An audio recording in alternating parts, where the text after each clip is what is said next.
কুমিল্লার চান্দিনা উপজেলার কেরনখাল ইউনিয়নের তেগুরিয়া মাদ্রাসা মাঠে লিবারেল ডেমোক্রেটিক পার্টি এলডিপির কর্মী সমাবেশ হয়। এতে প্রধান অতিথির বক্তৃতা করেন লিবারেল ডেমোক্রেটিক পার্টি এলডিপির মহাসচিব বীর মুক্তিযোদ্ধা সাবেক প্রতিমন্ত্রী ডক্টর রেদওয়ান আহমেদ। বিশেষ অতিথির বক্তৃতা করেন চান্দিনা উপজেলা এলডিপির সভাপতি একেএম শামসুল হক মাস্টার, সাধারণ সম্পাদক অধ্যক্ষ আবু তাহের। অনুষ্ঠানে প্রধান অতিথি বীর মুক্তিযোদ্ধা ডক্টর রেদওয়ান আহমেদ অন্তর্বর্তীকালীন সরকারের প্রধান উপদেষ্টা ডক্টর ইউনুসকে উদ্দেশ্য করে বলেন, আপনি বলেছেন দেশে একটা ঐতিহাসিক সুশৃঙ্খল নির্বাচন আপনি উপহার দিবেন। সেটা উপহার দেওয়ার জন্য যেই পদক্ষেপগুলো গ্রহণ করা দরকার সেই পদক্ষেপগুলো গ্রহণ করেন, দেশের মানুষকে নির্বাচন উপহার দেন।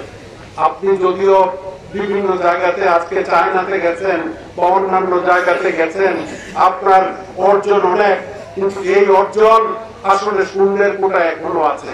আমরা হিসাব করে দেখেছি আপনি বিলিয়ন ডলার পর্যন্ত এখন পর্যন্ত কোন জায়গা থেকে আনতে পারেন। গেছেন, আপনার জন্য উড়োজাহাজ পাঠাইছে, এটা তাদের পূর্বের প্রোগ্রাম ছিল। তবে সুনির্দিষ্ট কিছু প্রোগ্রাম বাস্তবায়নের মাধ্যমে আপনি জাতির কাছে অনেক বড় অবদান রাখতে পারার সুযোগ আছে। আপনাকে পৃথিবী জোড়া সকলেই জানে চিনে, আপনি একটু করে দেখান, তারপরে দেশের মানুষ সন্তুষ্ট হইলে যে কোনো দল যদি নির্বাচিত হয় আর আপনাকে পছন্দ করে, তাহলে যে কোনো জায়গায় তারা আপনাকে প্রতিষ্ঠিত করতে পারবে যদি আপনার সব থেকে থাকে। কিন্তু আপনি যেখানে কিছু কথাবার্তা বলে মানুষকে বিভ্রান্ত করেন, আপনি এক ছেলেকে নিয়ে গেছেন আমেরিকায়, আপনি বলছেন এই ছেলে হলো এই আন্দোলনের মাস্টারমাইন্ড। এটা আপনাকে কে বলে দেবে? বলে তো আগে আপনি চিনেন না। আপনি আসছেন, আপনি বলতেছেন ছাত্ররাই আপনাকে বসাইছে, ছাত্ররাই আপনার নিয়োগকর্তা। ছাত্ররা আপনার নিয়োগকর্তা নয়।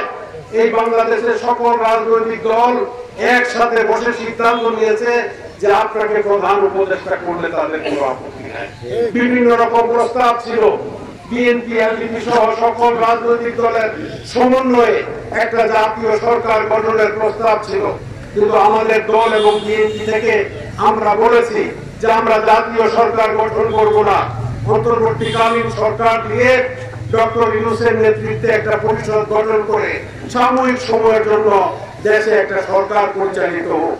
আমরা যারা রাজনৈতিক সংগঠন আছি, আমরা মাঠে ছিলাম, মাঠে আছি, এবং নির্বাচনের মাধ্যমে এই দেশে একটি গঠিত সরকার যদি গঠিত হয় সেটাই হবে বৈধ সরকার।